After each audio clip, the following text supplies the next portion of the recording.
안녕하세요, 테오그라피입니다.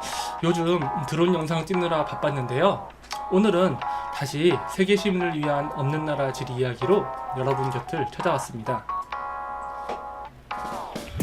처음 책을 쓸 때 청소년 탑 100 10주만 하면 소원이 없겠다라고 저자들끼리 이야기를 했었는데요, 그런데 그 소원이 실제로 이루어졌습니다. 여러분의 큰 호응 덕분에 세계 시민을 위한 없는 나라 지리 이야기가 예스24에서 청소년 탑 100 10주를 달성했습니다. 감사합니다. 이번 이야기 주제는 현금이 없는 나라 중국입니다. 혹시 현금 없는 사회라는 단어 들어보셨나요? 현금 화폐 대신 전자지급 수단이 널리 사용되는 현상을 일컫는 개념입니다.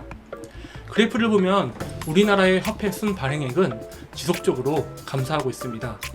우리나라는 현금 없는 사회로 빠르게 진입하고 있는 나라 중 하나입니다.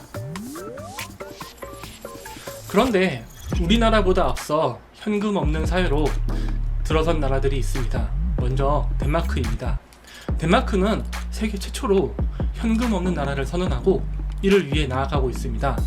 2017년 1월 1일자로 지폐와 동전 제작을 중단하고 상점 주인에게 현금 결제를 거부할 권리까지 부여했습니다. 왜 현금을 없애려 하는 걸까요? 덴마크 정부는 현금 수수에 따른 지하 경제를 양성화하고 투명한 과세를 실현하기 위해서 현금 없는 사회를 적극적으로 추진하고 있습니다. 스웨덴도 현금 없는 사회를 위해 달려가고 있습니다. 사진을 봅시다. 캐시에 X표 쳐져 있는 거 보이나요?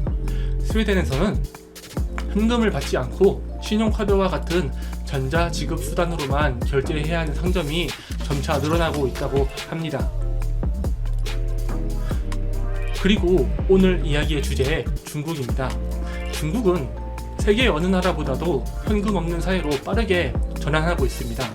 중국에서는 스마트폰과 QR코드만 있으면 길거리 어느 노점에서도 결제가 가능하다고 합니다.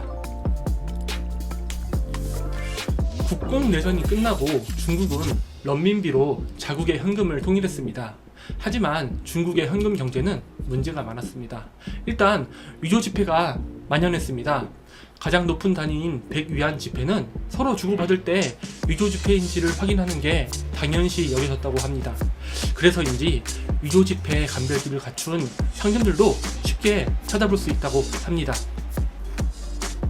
여기에 중국 경제가 급성장하는 과정에서 뇌물이나 범죄 자금과 같은 바람직하지 않은 현금 거래 규모도 커져서 이를 통제하기 위한 무언가 수단이 중국 정부에겐 필요했습니다.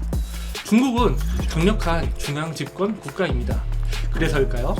중국의 화폐 없는 사회로의 전환은 세계 최고 속도라 말만 합니다. 많은 나라에서 종이나 동전과 같은 실물 화폐 다음으로 신용카드 사용 빈도가 점차 늘어났습니다. 물론 중국에서도 사진에 보이는 것처럼 신용카드가 존재합니다. 하지만 중국에서 신용카드는 다른 나라와 비교해 상대적으로 존재감이 크게 없었습니다. 대신 스마트폰과 QR코드 중심의 모바일 페이가 빠르게 대세로 자리 잡았습니다. 현재 우리나라에서 많이 사용하고 있는 땡땡전자회사의 페이도 결국은 신용카드 기반의 결제 방식입니다.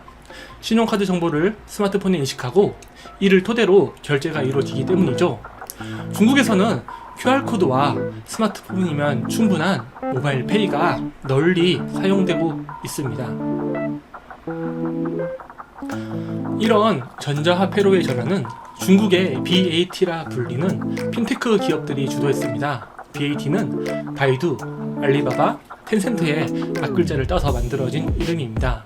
핀테크란 금융과 정보기술의 합성으로 인터넷 모바일 공간에서 각종 금융 서비스를 제공하는 산업을 말합니다. 특히 알리바바와 텐센트는 중국인 90% 이상이 모바일 결제 수단으로 이용한다고 합니다. 그래서일까요?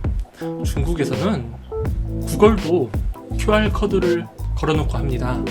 현금 없는 사회로 급속도로 진입하고 있는 중국을 나타내는 상징적인 사진이 아닐까 생각합니다.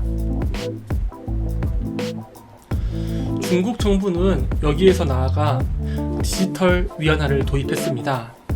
지폐를 발행하지 않는 순수한 전자화폐입니다. 비트코인 한 번쯤 들어보셨죠?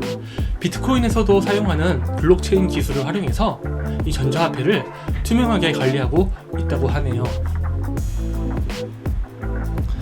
우리나라도 네이버페이, 카카오페이를 필두로 모바일 페이가 점차 확산하고 있습니다. 우리도 언젠가는 대부분의 상점에서 스마트폰 카메라와 QR코드만으로 결제를 할 수 있는 때가 오겠지요. 그런데 이런 현금 없는 사회가 꼭 좋은 점만 있는 것은 아닙니다. 첫째, 스마트 기기에 접근이 어려운 노년층이나 저소득층의 경제활동에 부정적인 영향을 줄 수 있습니다. 둘째, 모든 경제활동이 네트워크상에서 이루어지다 보니 통신시설이 마비되면 경제활동 전체가 멈출 수도 있습니다. 셋째, 우리의 모든 경제활동이 초단위로 기록되다 보니 개인의 사생활이 누군가에 의해서 감시당하고 사라질 수도 있습니다. 이상으로 현금이 없는 나라 중국 이야기를 마치겠습니다. 봄이 찾아왔나 싶더니 벌써 여름이 코앞처럼 느껴집니다. 세계 시민을 위한 없는 나라 지리 이야기를 펼쳐놓고 이번 여름 여행지를 찾아보는 건 어떨까요? 시청해주셔서 감사합니다.